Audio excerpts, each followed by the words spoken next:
All right, welcome back, everybody. I want to talk a little bit more specifically about how we actually navigate organizations and sort of step into Bowman and Deal's book on reframing organizations. And we're going to start with the structural frame, but let me just give you some background with some of this as well. Let me see if I can get this to work. Okay, so Bowman and Deal has this book that I'm having you read on reframing organizations. And when we think about that, I think we just have to ask ourselves, well, what is a frame? Like, how do we think about that? And I think that one of the ways we could think about this is like a frame is like a mental map to read and negotiate a territory, right? The better the map, the easier it is to know where you can get around. You can maybe think about like a map, or maybe more like Google Maps or Apple Maps, right? Remember back in the day, I don't know if you do, like they just always weren't that good, or we have jokes about like, they tell you to turn right and you go into a river or that type of thing, right? The better the map, the more helpful it is to negotiate the territory that you're a part of in an organization. And I think we can also think of a frame as like a window. It enables you to see some things, but not others, right? It gives you a perspective on things, which can be really helpful. And it also can be a tool, right? The effectiveness depends on choosing the right tool and knowing how to use it, right? So there's multiple frames for multiple perspectives and multiple views to help you negotiate the world or the environment that you're a part of. And so this is the work that comes in with framing. So organizational frames there's four of them in particular that we're going to look at. There's a structural frame that sort of comes from sociological literature that emphasizes formal roles, fit, environment, managing ruled by the rules, and policies and hierarchies. Okay, so there's a structure that's established that we'll talk about a little bit today.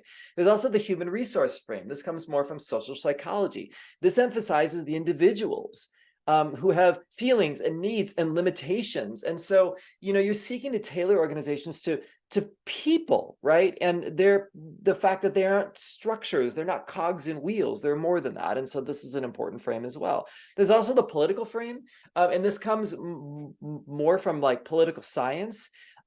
Like organizations are arenas where different people have different opinions that make for conflict and negotiation that are inevitable. So to at least acknowledge the fact that when conflict happens, that's not us being bad. That's actually people and leaders bumping heads with each other because we're trying to figure things out. So how do we think about things politically?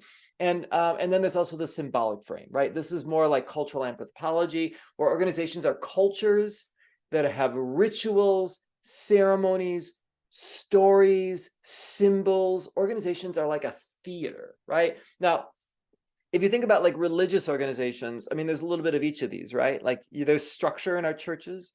We obviously are thinking about the people. There's probably a little bit of politicking that sometimes goes on in a lot of our churches, right? You're probably like, yeah, like this last weekend, right? And symbolic frames as well. Like there's symbolism. There are certain things that evoke emotions, both good and bad, that have a dramatic effect on the ways that people negotiate things, especially in faith communities. So I think these frames are really important, and I think they can be really, really helpful to us. Now, when we think about organizations, we just have to remember that they're complex. And as a leader, I think this becomes really, really important. I think when, like, before we enter the church world or whatever, we kind of think like the organization is just one big happy family, kind of like Jesus and the disciples. They kind of walked around and ate and healed people, and Jesus told them cool things, and the disciples made some mistakes, but generally they were like a happy, merry bunch.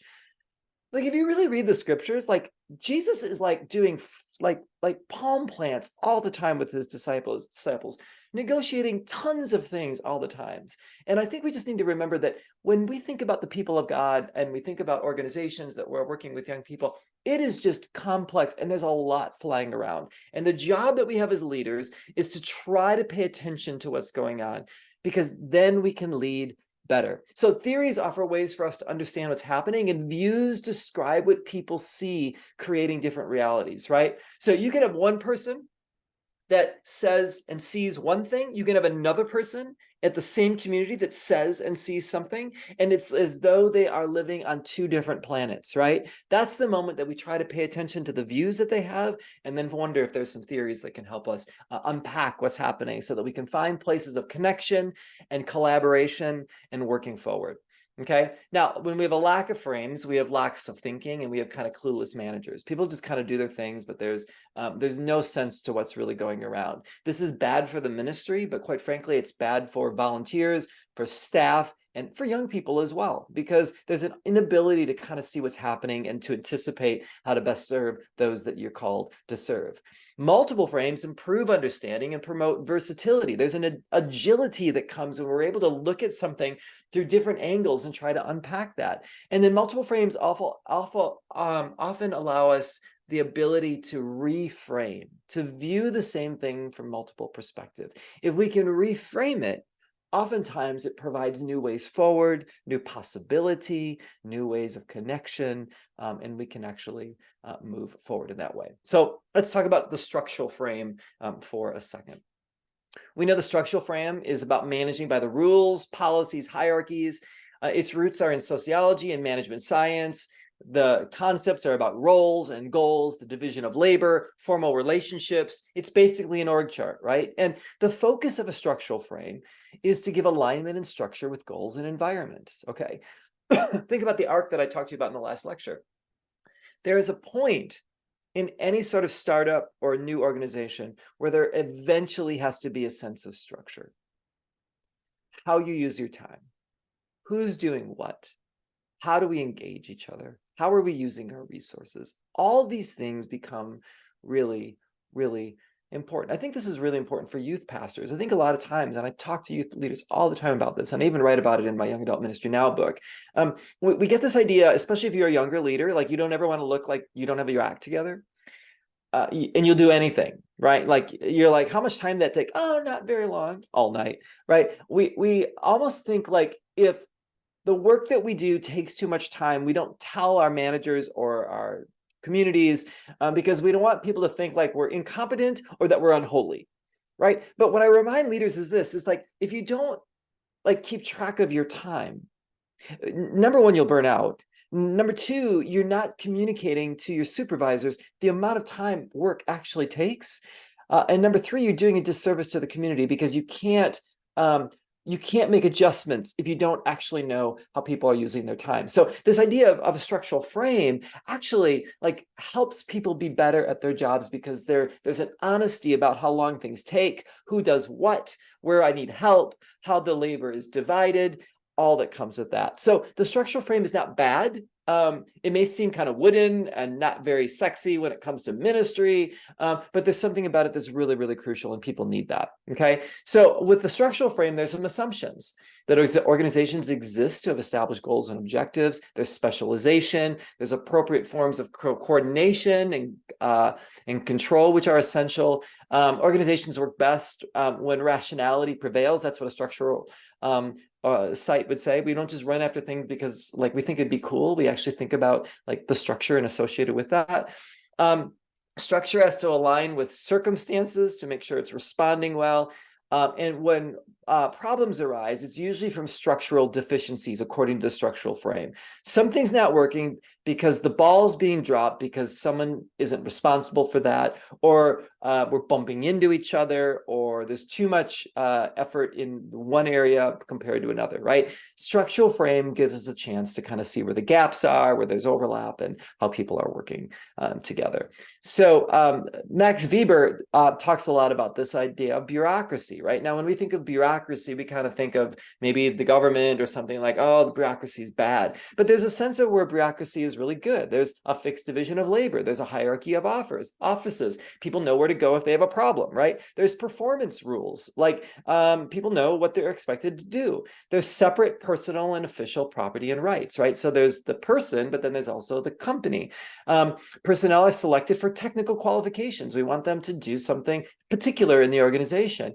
And employment is a primary occupation, right? Like this is kind of what the person does. The structural frame says you are employed and we have an agreement that you will do your job for the benefit of the company, right? So again, these are the ways that a structural frame talks about things, and an organization works better when there's clarity associated with it. Max Weber says this: precision, speed, unambiguity, knowledge of files, continuity, discretion, unity, strict subordination, reduction of friction and of material and personal costs. These are raised to the optimum point in the strictly bureaucratic administration. So things are running smoothly. Everybody knows their job. That's the way, from a structural frame, that things can move forward. Now, there's some tensions with structural frames, right? There's differentiation. How do we divide the work and labor? What does that look like? It's usually more messy than that. There's integration. How do we work together? A lot of times with structural frames, you'll see that sometimes there are silos. So even though the work has been divided, it's really hard to integrate. In youth ministry, we call this silos, right? You kind of have the youth ministry over here, and you've got other ministries over here, and it's often hard to work together. Think about your church calendar, like when you're planning the next year, and everyone's like, "Wait a minute, you can't do the youth retreat then because we have like." I don't know, we have something else going on then, right? And so you bump into each other sometimes. And so integration is something that has to be worked through. There's criteria for differentiation: function, time, product, consumer, place, product. This is just sort of thinking about like, what are particularly you responsible for? And then there's sub-optimizations, like units focus on local concerns.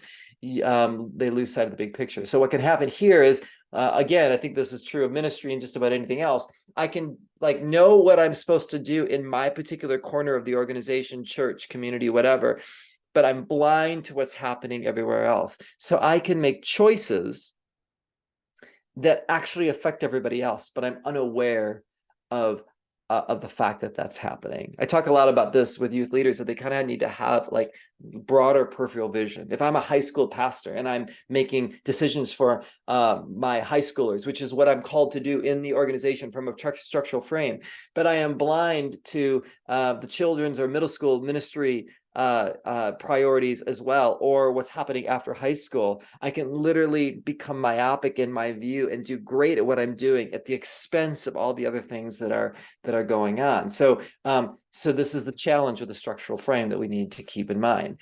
In the structural frame, there's vertical and horizontal coordination. So there's an authority structure with rules and policies and planning and control systems of what you can do and what you can't do. And there's also horizontal coordination, right? So there's meetings and task force and coordinating roles and matrix structures and all that comes with that. And so there are strengths and weaknesses here as well in this coordination, right?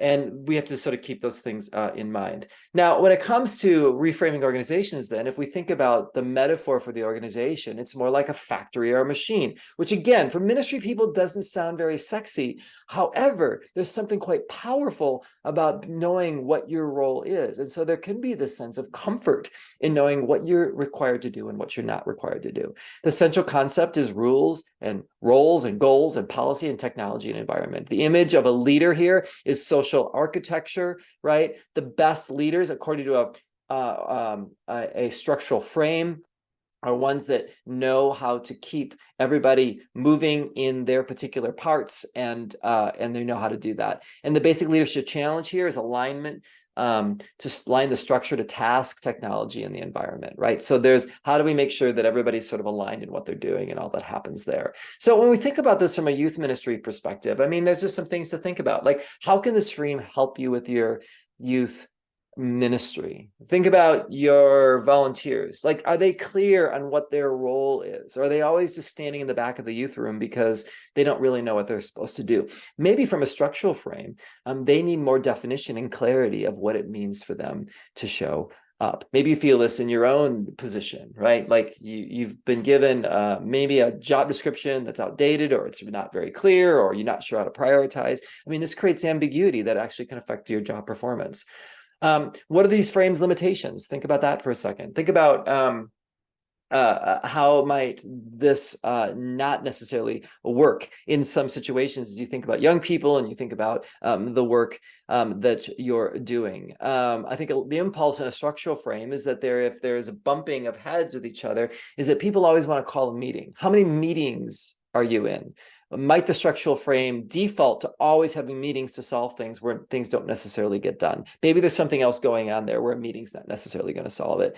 And then what's expected from youth leaders from this frame? I think if we take this frame seriously, I think to bring the sense of clarity and organization is really, really important. So if we were to think about that, I hope that that sort of gives you a sense along the way. And in our next video, I want to take this a little bit further and give you some examples of structural frames. So we'll see you in a minute.